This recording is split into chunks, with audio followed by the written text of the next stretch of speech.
Welcome to my channel, Let Your Imagination Take Flight. Today we're going to do part 2 of the kids making Christmas ornaments.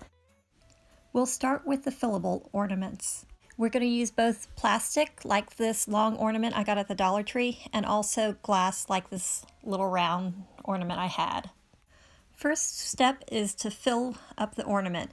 Now I had filled my practice one up with some tinsel, but it was hard to do and it was very frustrating. So instead we're going to use this garland that I got at the Dollar Tree and basically just have the child stuff it into the ornament and cut off the extra and then put the cap back on it. Now especially on the glass ornament, you should clean off the outside of the glass with some alcohol just so to get all the grease and dirt off of it and let it dry. To draw the lines on the ornament, the Sharpies did not work well. So this oil paint black marker that I got at Walmart works really great, and it's not too expensive either. I had my grandson practice on a plate just so he can get his squiggles down and then let him draw on the ornament. Let that dry for a couple minutes, and I just set it in a roll of tape just so to prevent it from rolling around. We use acrylic paint and just a cheap plastic child's paintbrush to make the Christmas balls on the string. So just put out various colors that you want to use, and for each ball he should re-dip into the color paint he's using. When he's ready to change paint colors, just wipe it off with a paper towel and go on to another color. And before he painted on the glass ornament, I did have him practice his painting technique on a paper plate just so he can get his dabbing down right so it makes a nice ball. When he's satisfied with his project, you can just hang it up with a Christmas hook to let it dry. The plastic ornament will be similar, but instead of filling it with garland, we are going to fill it with these faux snow kind of styrofoam beads. And we're using a funnel, and every now and then they get stuck in the funnel, so you just have to shake it.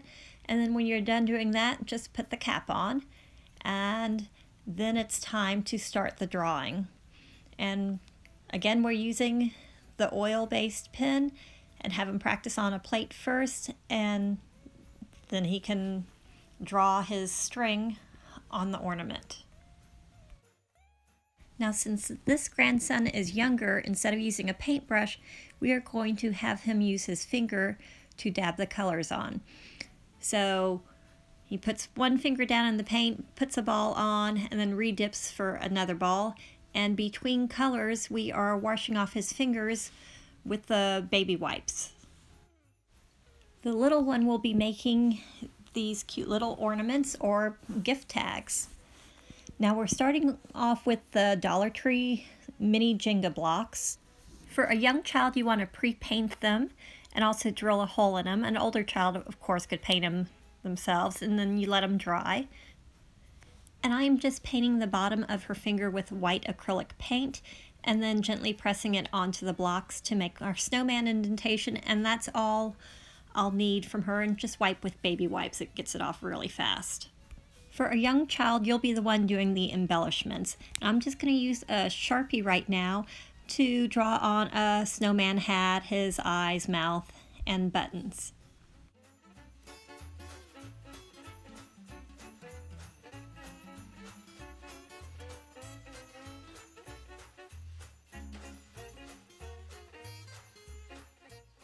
For the nose, I'm just dipping the toothpick into some orange acrylic paint and making a carrot shape.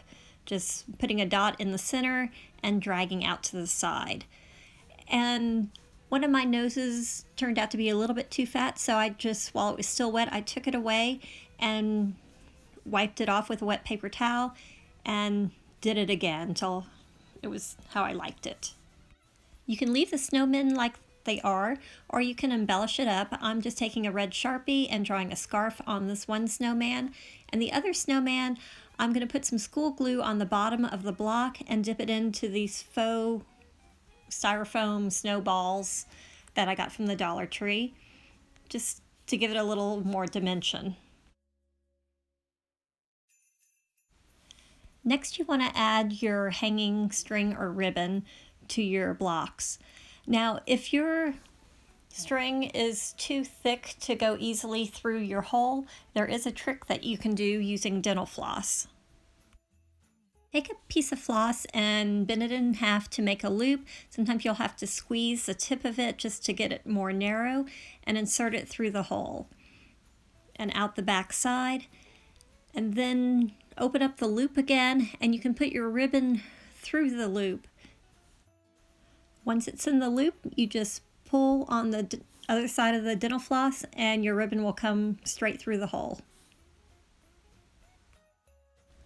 I decided I wanted to add some glitter to this project, so I just dipped a toothpick in some school glue and I painted with the toothpick along the scarf and then shook some glitter. This is extra fine glitter over the scarf just for a little extra sparkle.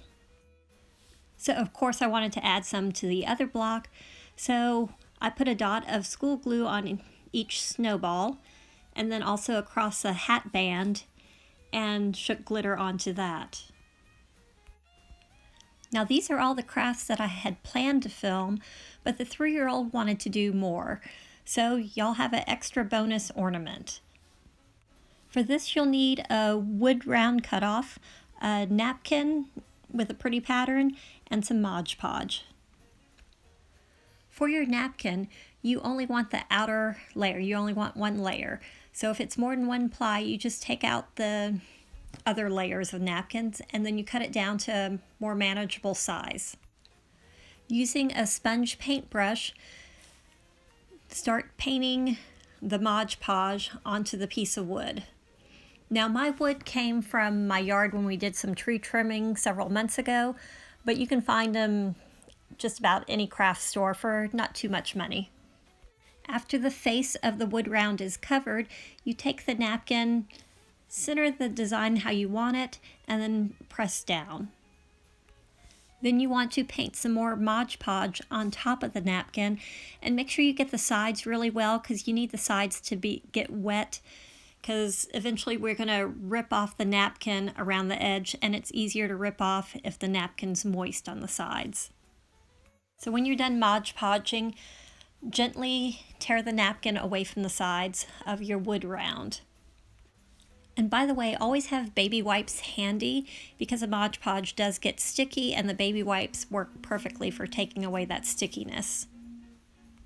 When you're done, set it aside to dry. After it's dried, you can then drill a hole for your hanging ribbon or string, or you can put a eyelet screw in the top to thread your string or ribbon through. So here are all the Christmas ornaments that the grandkids made. They had a lot of fun making them and they turned out so cute. You can use them to hang on your tree, use them as gift tags, or just as embellishments for gifts. I hope you enjoyed this video. If so, please hit the like button and consider subscribing to my channel. Thank you very much.